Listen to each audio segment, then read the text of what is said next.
Climate change is a crisis, we're told, and anyone who's skeptical or raises any questions about the alarm is dismissed. I'm going to bring out 2 people who agree with you, climate skeptic. I'm also going to bring out 96 other scientists.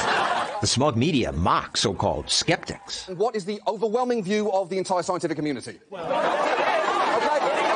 Any response to that? Any response?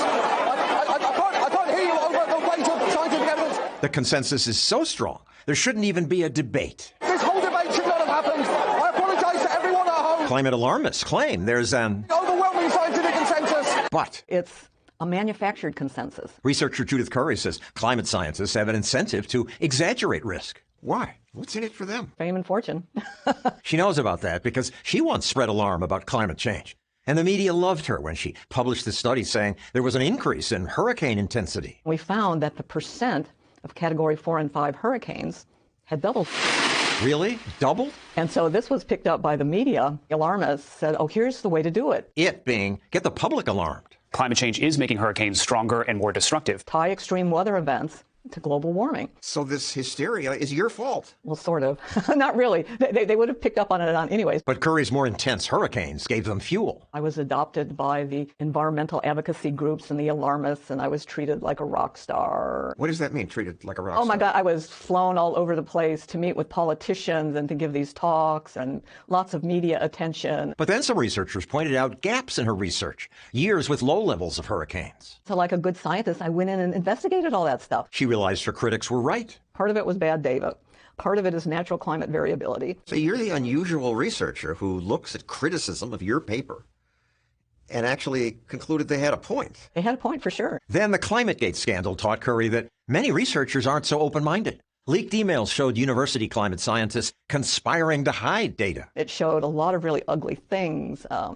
Avoiding Freedom of Information Act requests, trying to get journal editors fired from their job. One email read, if you think this Yale professor is in the skeptics camp, get him ousted. Seeing emails like that made Curry realize that climate change fanatics had corrupted the science because there's a climate change industry set up to reward alarmism. The origins go back to the 1980s and the UN Environmental Program. Some UN officials had a specific agenda. Anti-capitalism, they hated the oil companies, and they seized on the climate change issue as one to move their policies along. The UN created what's called the Intergovernmental Panel on Climate Change. The IPCC wasn't supposed to focus on any benefits of warming. The IPCC's mandate was to look for dangerous human-caused climate change. Obviously, if you're only looking for risk, that's what you'll find. Then the national funding agencies directed all the funding in the field. If you say we're all going to die and we got to spend a ton of money on this, you get funding.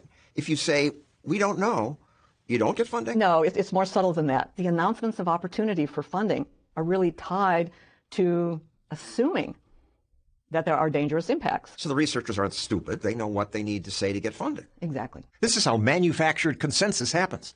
Then, even if a skeptic does get funding, it's harder to publish because journal editors are alarmists. About 10 years ago, the editor of the journal Science, she wrote this political rant about we need to stop emissions now that was published in Science. So what kind of message does that give? Promote the alarming papers and don't even send the other ones out for review. Getting published is crucial to researchers because that's how they advance in academia. If you wanted to advance in your career, like be at a prestigious university, get a big salary, have big laboratory space, get lots of grant funding, be director of an institute, well, there was clearly one path to go. So alarmist researchers control the discussion. They publish lots of scary papers, and alarmist media jump on those. Time magazine says climate is everything.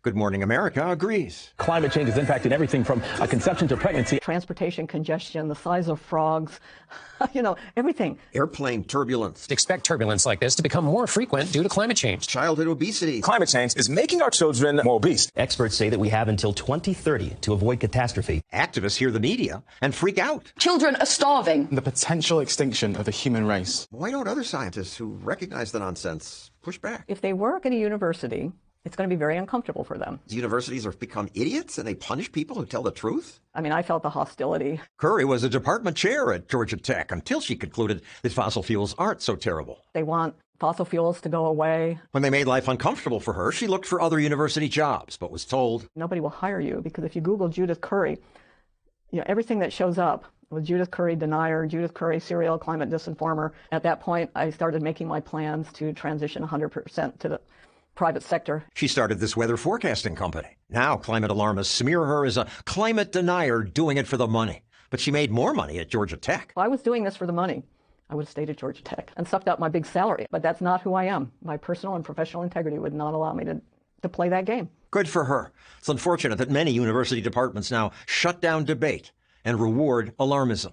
Curry agrees that climate change is a problem, but she says it's not a crisis. In a few weeks, I'll post our full interview with a more complete discussion about climate and what scientists really agree about. Thanks for watching. To help us make more videos on topics that the mainstream media get wrong, please press that button.